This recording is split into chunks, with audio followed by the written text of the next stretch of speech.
Hello guys, good afternoon po ang lahat. So guys, ito guys, gusto ko lang i-share sa inyo ang birthday ng aking pamangkin na dalaga, 18th birthday niya.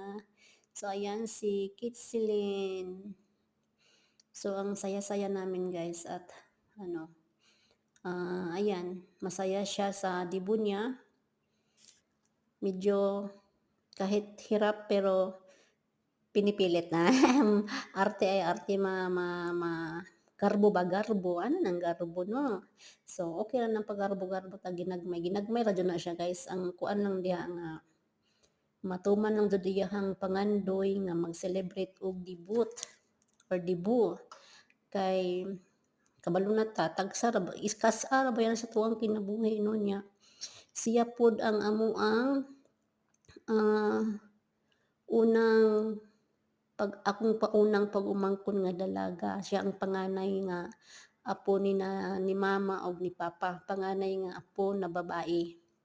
So ang iyang kuya mo ay po'y panganay na apo nga lalaki. So na guys na tinabangay mi sa kuang manghod, gasto o ginagmay, bahala ginagmay basta na alang no. Kutob lang gud sana sa makaon, basta na ay makaon ginagmay. Nya simple ra man jud kay naong kana social siya tan-awon. Tapos ang nag-decorate ana, salamat sa nag-decorate, asawa sa igsuon ni Mylene amo ang binay, mama ni Ching Ching. So ana no, salamat kayo Jo, si Jory, salamat kaayo ug sa mo ang MC nga igagaw nga si Ma'am Mary Joy Gisihan. Salamat kay lang sa imong pag MC. So mana sayaw-sayaw na sa diha kana isa 18 roses na yan na napod siya 18 candle, 18 sweets. So simple pero enjoy man ang tanan. Kana iyanan ng mga kuan, pasalamat siguro na diha. So malipay na lang po ko guys nga ana ba pasapasahan na lang kong picture mo ang yun nila.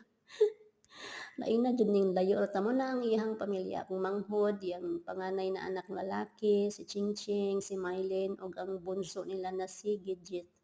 So ana guys, amo na si Jory ang nag-decorate diha.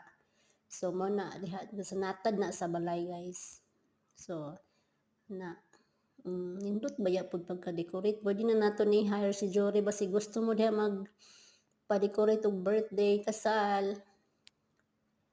Pwede na ko mo-open, pwede na mi mo-open og business ani siguro.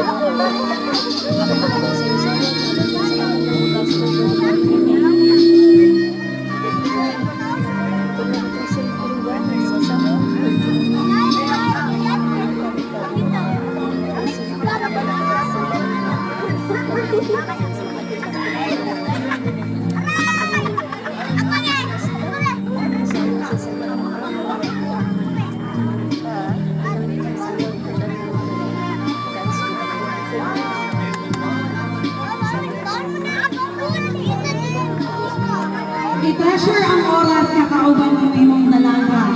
Ay sunod, hindi na ikaw ang isayaw.